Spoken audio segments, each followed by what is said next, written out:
इस वीडियो में कक्षा 10 के विषय आईटी में अध्याय नंबर 5 के प्रश्नोत्तर की चर्चा करेंगे। इसमें देखिए हमारा जो पहला प्रश्न है वो देखिए, इसमें है मेन्यू बार में मैक्रो रिकॉर्डिंग को किस विकल्प से अनेबल किया जा सकता है। वो है इसका आंसर है टूल्स। अब देखिए टूल्स में कैसे करते हैं। ये हमारी स्प्रेडशीट है, यहाँ टूल्स मेन्यू में जाएंगे और यहाँ पे ऑप्शन पे क्लिक करेंगे। क्लिक करते हैं यहाँ एडवांस पे क्लिक करते हैं तो यहाँ पे एक ऑप्शन दिखाई देता है अनेबल मैक्रो रिकॉर्डिंग। इसको हम चेक कर देंगे और ओके कर देंगे तो हमारा क्या है, मैक्रो अनेबल हो जाएगा। तो इसका आंसर है टूल्स। अब दूसरा जो हमारा क्वेश्चन है या प्रश्न है वो देखिए, निम्नलिखित में से कौन सा एक इनवैलिड मैक्रो नाम नहीं है। वो है फॉर्मेट अंडरस्कोर वर्ड। ये हमारा इनवैलिड नहीं है, ये वैलिड है। बाकी ये जो तीन नेम है ये तीनों क्या है, इनवैलिड है। क्यों है? जब हम मैक्रो को रिकॉर्ड करते हैं, रिकॉर्ड करने के बाद अगर उसको सेव करते हैं तो किसी भी अक्षर से पहले कोई संख्या नहीं आनी चाहिए। जैसे यहाँ पे कोई संख्या है ये नहीं आनी चाहिए, इसलिए ये इनवैलिड है। अगर कोई दो नेम हो, कोई भी दो वर्ड हो, उनके बीच में क्या है, स्पेस नहीं आना चाहिए। देखो यहाँ पे ये क्या है, स्पेस आ रहा है तो ये स्पेस नहीं आना चाहिए, इसलिए इनवैलिड है। और ये तीसरा इसमें है कि दो वर्डों के बीच में कोई भी स्पेशल अक्षर नहीं आना चाहिए। जैसे ये स्टार आ गया, इसको कहेंगे मल्टीप्लाई, ठीक है। तो ये क्या है, ये नहीं आना चाहिए, इसलिए इनवैलिड है और ये वैलिड है। तीसरा प्रश्न देखिए, इनमें से किस लाइब्रेरी में पूर्व निर्धारित मैक्रोज वाले मॉड्यूल हैं उन्हें बदला नहीं जाना चाहिए। तो वो किस में आता है, लिब्रे ऑफिस मैक्रोज में आता है। इसका आंसर लिब्रे ऑफिस मैक्रोज। वो देखिए कैसे। अब मैक्रो पे क्लिक करते हैं, क्लिक करने के बाद में रन पे क्लिक करते हैं तो एक डायलॉग बॉक्स आ गया। इसमें देखिए, इसमें लिब्रे ऑफिस मैक्रोज है। इसमें कई प्रकार के मैक्रोज पहले से ही बनाए हुए हैं, इस लिब्रे ऑफिस सॉफ्टवेयर में पहले ही बनाए हुए हैं, तो इनको क्या है, बदला नहीं जाना चाहिए। ये बहुत ही काम के मैक्रोज हैं। इसके बाद में देखिए प्रश्न नंबर 4, पहचाने की प्रोग्रामिंग भाषा निम्नलिखित में से कौन सी है। वो है बेसिक भाषा है। मैक्रोज बनाने के लिए क्या बेसिक भाषा का उपयोग किया जाता है। जैसे यहाँ दिखाते हैं, टूल्स में जाएंगे, टूल्स में जाने के बाद हम मैक्रोज पे और मैक्रोज में एडिट मैक्रोज पे क्लिक करते हैं तो हमारे सामने IDE है, टेक्स्ट एडिटर सामने आ जाता है और इसमें ये इस तरह से कोड लिखे जाते हैं। तो ये कोड क्या है, बेसिक भाषा में, बेसिक लैंग्वेज में लिखे जाते हैं, ठीक है। इसके बाद में आप देखिए अगला प्रश्न, IDE से मॉड्यूल को दबाकर निष्पादित किया जा सकता है। तो F5 की दबा के हम क्या कर सकते हैं, बेसिक भाषा के जो प्रोग्राम उसको रन करा सकते हैं। अगला प्रश्न देखिए 6, निम्नलिखित में से कौन मैक्रो का डिफ़ॉल्ट नाम है। वो है मैन। जब हम मैक्रो रिकॉर्ड करते हैं, अगर उसको नाम नहीं देते हैं तो मैन नाम से वो रिकॉर्ड हो जाता है। जैसे करते हैं, देखो यहाँ पे मैक्रोज पे रिकॉर्ड पे क्लिक कीजिए और उसके बाद में ये दो सेल है, इस पे मैं कर रहा हूँ कोई एक फॉर्मेटिंग लगा देता हूँ नॉर्मल और स्टॉप कर देता हूँ। स्टॉप करने के बाद में देखो ये जो मैन नाम से बाय डिफ़ॉल्ट आ गया, इस नाम से सेव हो जाता है। जैसे यहाँ मैं सेव करूँगा तो ये मैन नाम से सेव हो जाएगा।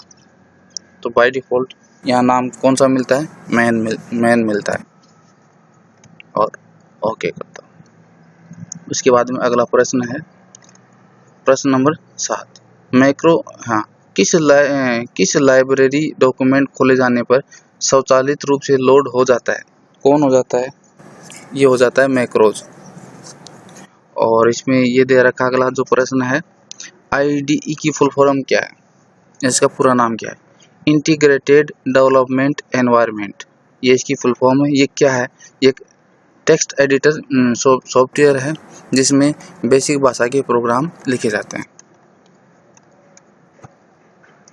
और अगला प्रश्न अपना है 9 या 9 नंबर, एक फंक्शन के रूप में मैक्रो को ये जो पहले आंसर देख रहा आर्ग्यूमेंट वैल्यू को एक्सेप्ट करने और परिणाम रिटर्न करने में सक्षम होता है। जो फंक्शन बनाते हैं मैक्रोज में वो क्या करता है, आर्ग्यूमेंट या वैल्यू को लेता है, इनको एक्सेप्ट कर लेता है और उसी के आधार पर क्या करता है, परिणाम रिटर्न करता है।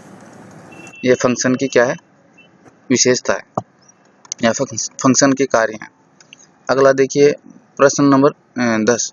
मैक्रो का कोड जो शुरू करते हैं तो वो सबसे शुरू होता है और उसके बाद में मैक्रो के नाम को शुरू करते हैं सबसे, और एंड सबसे क्या वो समाप्त हो जाता है। जैसे यहाँ देखिए, पहले हम एक मैक्रो बनाते हैं, जैसे रिकॉर्ड करते हैं पहले एक मैक्रो, ये लो जी। इन सेलों में मैं कर रहा हूँ कोई बोल्ड की फॉर्मेटिंग लगा दी और 15 पॉइंट इसके फॉन्ट साइज कर दी। इसके बाद में क्या करेंगे,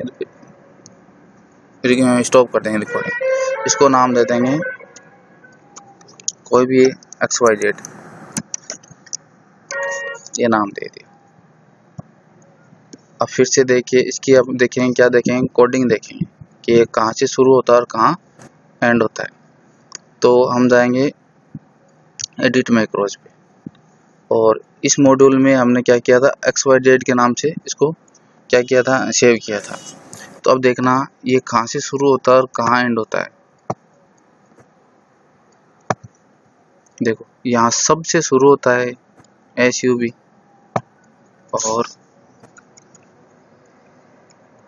और एंड सब तक चलता है, मतलब एंड सबसे ये एंड हो जाता है। मैक्रो की जो कोडिंग है वो सबसे शुरू होती है और एंड सब पे जाके समाप्त हो जाती है।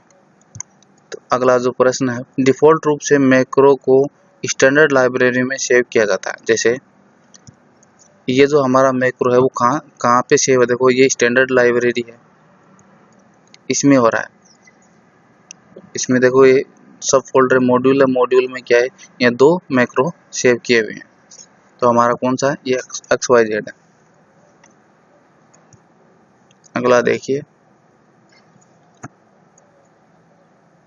प्रश्न नंबर 12। मैक्रो क्या है, किसी भी 2 वास्तविक जीवन स्थितियों को सूचीबद्ध करे और जहां इनका उपयोग किया जा सकता है।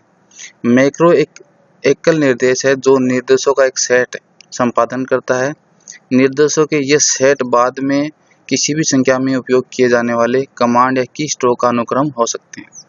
जैसे मैंने एक वीडियो बना के आपको मैक्रो बनाना सिखाया था, तो उसी में क्या करते हैं, सबसे पहले मैक्रो रिकॉर्ड करते हैं, जो बार बार जो कार्य करते हैं उसकी फॉर्मेटिंग कर लेते हैं रिकॉर्ड करते हुए, और उसके बाद में उसको नाम दे देते हैं। नाम देने के बाद में क्या करते हैं, अगर वही फॉर्मेटिंग दोबारा किसी शीट में हमें अप्लाई करनी है तो सीधा हम मैक्रो रन करा देते हैं। तो एक ही क्लिक में हमारा सारा काम हो जाता है। जो बार बार कार्य करते हैं जिससे थकते हैं, बहुत सारी फॉर्मेटिंग लगाते हैं, तो वो लगाने की ज़रूरत नहीं, वो एक ही क्लिक में वो सारी फॉर्मेटिंग आ जाती है। उसके बाद में ये जो कहाँ उपयोग होता है, ये 2 उदाहरण है, मार्कशीट बनाने में होता है और तापमान की गणना करने में भी इसका उपयोग होता है।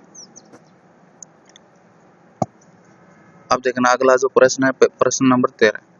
उन कार्यों को सूचीबद्ध करें जो एक मैक्रो द्वारा दर्ज नहीं किए गए।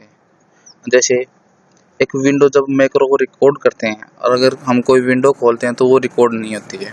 एक तो ये विंडो को खोलना, ये रिकॉर्ड नहीं होता है। उसके बाद में रिकॉर्डिंग शुरू किए जाने की तुलना में दूसरे विंडो में किए गए कार्य भी रिकॉर्ड नहीं होते हैं। जैसे हम ये करके बताऊंगा कैसे नहीं होते हैं।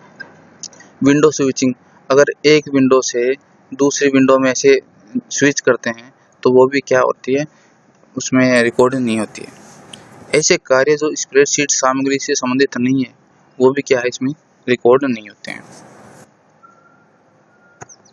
और उसके बाद में देखना, चयन केवल रिकॉर्ड किए जाते हैं यदि वे कीबोर्ड द्वारा उपयोग किए जाते हैं, लेकिन माउस का उपयोग नहीं किया जाता है। जब भी हम स्प्रेडशीट में किसी भी वैल्यू को या सेल्स को हम सेलेक्ट करते हैं, वही क्या है, इसमें रिकॉर्ड होती हैं जो कीबोर्ड के द्वारा की जाती है। जो माउस के द्वारा भी हम क्या कर सकते हैं, उनको रिकॉर्ड कर सकते हैं।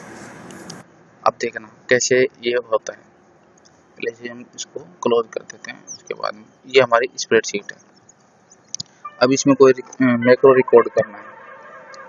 मैक्रो रिकॉर्ड करने के लिए क्या करें, रन पे क्लिक करेंगे, रिकॉर्ड पे क्लिक करेंगे। अब उसके बाद में देखो मैं यहाँ पे कुछ चेंजेस करूँगा। जैसे ये कोई एक सेल्स है, मतलब इसमें कुछ लिख रहा हूँ, इनपुट करते हैं कुछ नाम एक्स वाई और जेड।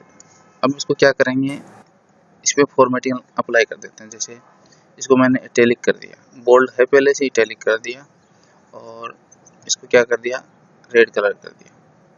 ये हमारी रिकॉर्डिंग है। अब ये रिकॉर्ड इसी सेल में जो भी हमने कार्य किया है यही रिकॉर्ड होगा।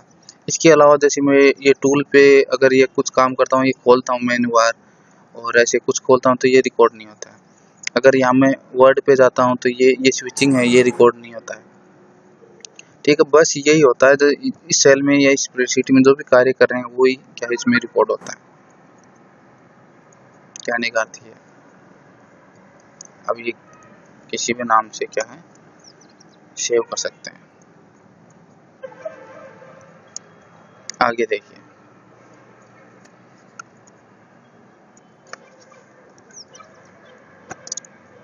अगला जो प्रश्न है 14 है, लिब्रे ऑफिस मैक्रोज लाइब्रेरी और माई मैक्रोज से कैसे अलग है। मतलब ये कि लिब्रे ऑफिस मैक्रोज और माई मैक्रोज में क्या अंतर है।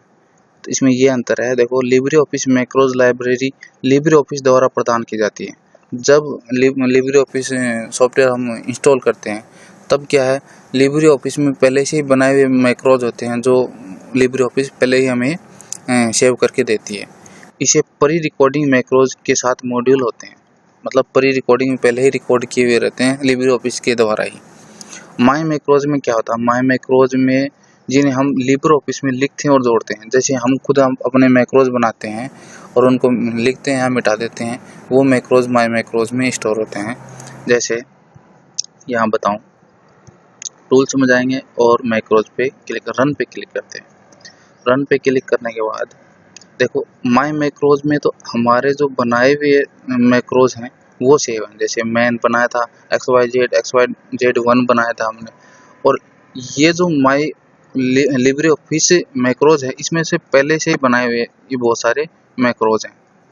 इनके फोल्डर हैं और इनमें जो ही क्लिक करेंगे तो इनके सब इनका मैक्रो आ जाएगा।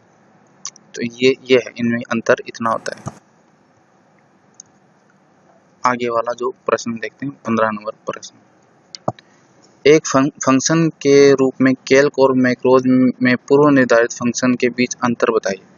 जब हम आईडीई में फंक्शन लिखते हैं तो फंक्शन लिखते समय शुरू कहाँ से होता है, वो फंक्शन नेम से शुरू होता है, और उसका जो एंड होता है फंक्शन, वो एंड फंक्शन के बीच में ही निर्देश लिखते हैं, मतलब एंड फंक्शन से वो समाप्त हो जाता है।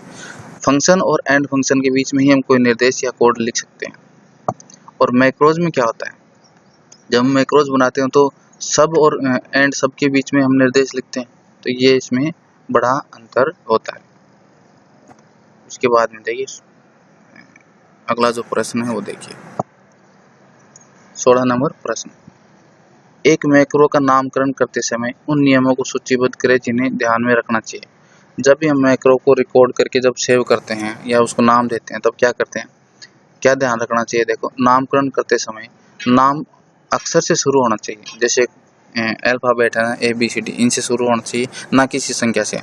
किसी संख्या से शुरू नाम को शुरू नहीं करना चाहिए। ये अगला जो नाम है, नाम लिखते समय कोई स्पेस नहीं देना चाहिए। जैसे कोई भी 2 वर्ड आप यूज करो, जैसे माई फर्स्ट मैक्रोज है तो इसमें 3 वर्ड है, माई फर्स्ट और मैक्रोज, तो इन तीनों में क्या है, स्पेस नहीं होना चाहिए। नाम लिखते समय कोई स्पेशल अक्षर का उपयोग नहीं करना चाहिए, और ना ही क्या है कोई स्पेशल अक्षर। जैसे आप डॉलर का साइन लगाते हो, @ का साइन लगाते हो, हैश का लगाते हो, तो ये नहीं लगाना चाहिए। जैसे हम प्रैक्टिकल करके देखते हैं कि कौन से को ये सपोर्ट करता है। जैसे हम रिकॉर्ड कर रहे हैं मैक्रोज, और इसमें ये जो इसमें कुछ लिखा हुआ है इसको भी मैं अंडरलाइन कर दूं, और ये एक फॉर्मेटिंग एक्स्ट्रा कर दी इसमें, और थोड़ी इसकी फॉन्ट साइज मैं बढ़ा दूं। जैसे ये हमने क्या है रिकॉर्ड कर लिया इसकी फॉर्मेटिंग को। अब क्या करेंगे, यहाँ पे जो नेम दे रहा हूँ, जैसे हम अब देखना इनवैलिड किस किस को बताएगा। जैसे मैं कोई संख्या लिख रहा हूँ और माई मैक्रो लिख दिया। जो ही सेव पे क्लिक करेंगे तो इनवैलिड बता देगा।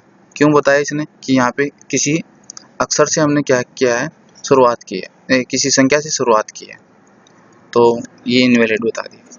अब देखो अगर इसमें माई मैक्रो में अगर मैं स्पेस देता हूँ तो इसको भी इनवैलिड बता देगा ये। देखो ये भी इनवैलिड हो गया कि इसको भी सेव नहीं करता है। अच्छा, और इसके बाद में अगर मैं स्पेस भी हटा दूँ और इसके बाद में कोई मैं साइन लगा दूँ एक्स्ट्रा, जैसे @ लगा दिया मैंने, स्पेशल साइन, स्पेशल कैरेक्टर, तो इसको भी क्या करेगा, इनवैलिड बता देगा। देखो ये भी इनवैलिड हो गया। बस वैलिड क्या है, कोई भी अल्फ़ाबेट हो वो रेगुलर होना चाहिए, स्पेस नहीं होना चाहिए, उसके बाद में कोई संख्या लगा सकते हैं। ये तो हमें क्या है, सेव हो जाएगा। जैसे करते हैं, इसमें भी क्या है, इनवैलिड बता दिया। तो माई मैक्रोज, तो मैक्रो नाम यूज नहीं कर सकते, माई फर्स्ट मैक्रो कर लो आप।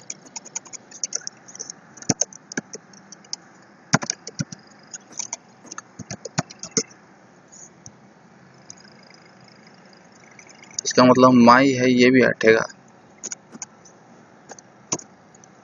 अच्छा, इसमें स्पेस था, पहले स्पेस दे रखा था, अब हो जाएगा।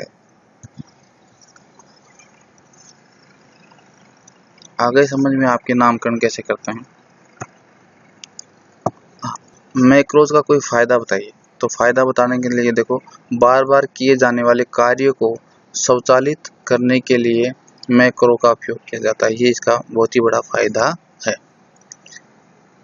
अब आप सभी को क्या करना है, इन प्रत्येक प्रश्नों को अपनी नोटबुक में नोट करना है और लिखना है। लिखने के बाद में अब आसानी से आपको याद भी हो जाएंगे। इस वीडियो को बार बार देखते रहना, जिससे क्या है, याद आसानी से हो जाएगा।